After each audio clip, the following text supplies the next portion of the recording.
Hello बच्चों, let's read our question first. It says find the asymptotes of the following curves: x cube plus 2x square y minus 6y square minus 2y cube plus 4y square plus 2xy plus y minus 1 is equal to 0. So देखो इस question का की concept क्या रहेगा. The key concept for this question is देखो what is our asymptote. So asymptote is the tangent to the curve at infinity. So अब देखो हम अपने क्वेश्चन की तरफ आते हैं. हमारे क्वेश्चन में क्या कर्व गिवन है. हमारे क्वेश्चन की कर्व है x cube plus 2x square y minus x y square minus 2y cube plus 4y square plus 2xy plus y minus 1 is equal to 0. ये हमारी कर्व है.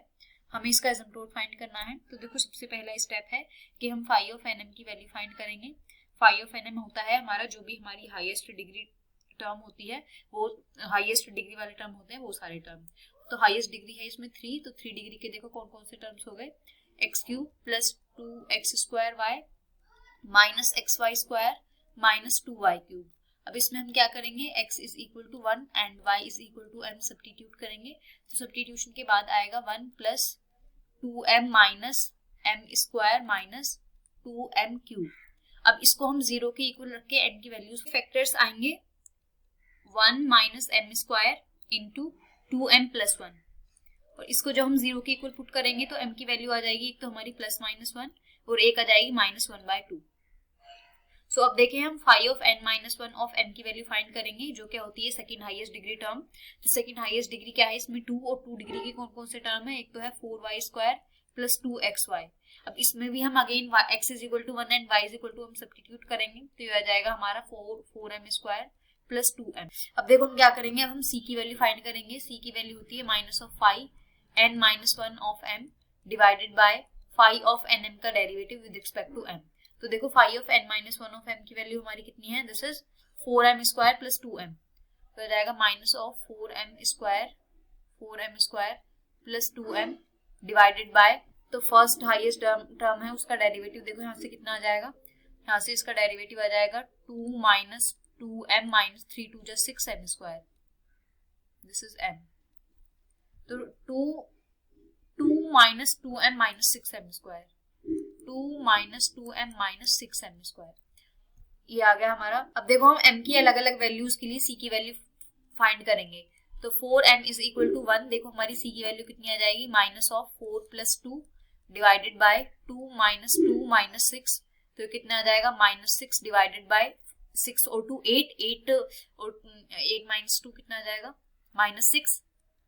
तो माइनस माइनस से minus cancel, 6 से 6 cancel, तो ये कितना आ जाएगा 1. तो m इज इक्वल टू 1 के लिए c की वैल्यू 1 आ गई. तो हमारे देखो एसिम्प्टोट कितना बना है इसमें, y is equal to mx plus c. m की वैल्यू भी 1 c की वैल्यू भी 1, तो ये बना y is equal to x plus 1. तो ये हमारा फर्स्ट एसिम्प्टोट आ गया. देखो हम सेकंड एसिम्प्टोट फाइंड करेंगे. 4 m is equal to minus 1.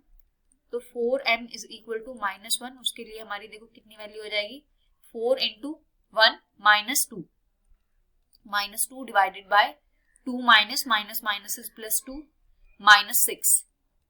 और ये आ जाएगा 4 माइनस 2 इज माइनस 2 और एक माइनस का पहला ही 2 2 4 माइनस 6 इज माइनस 2 और इससे कैंसिल आउट, तो यहाँ से आ गया 1.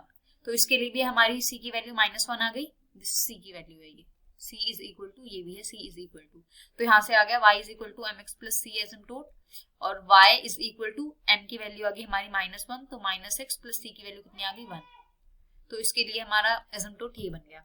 देखो थर्ड वैल्यू कितनी थी हमारी m की, थर्ड वैल्यू है हमारी m की minus 1/2. So 4m is equal to minus 1/2. उसके लिए देखो हमारी c की वैल्यू कितनी आ जाएगी, c की वैल्यू आ जाएगी minus of 4 into m square is 1/4 minus 2 into 1/2. 4 से 4 कैंसिल आउट, 2 से 2 कैंसिल आउट, नोमिनेटर 0, तो ओवरऑल c की वैल्यू 0. तो एसिम्प्टोट बना y is equal to m की वैल्यू कितनी है, माइनस 1/2x. तो इसके हमारे 3 एसिम्प्टोट हो गए. एक तो y is equal to x plus 1, एक y is equal to minus x plus 1, एक y is equal to minus 1/2x. And this is our final solution. Hope you understood it well. Best of luck. Thank you.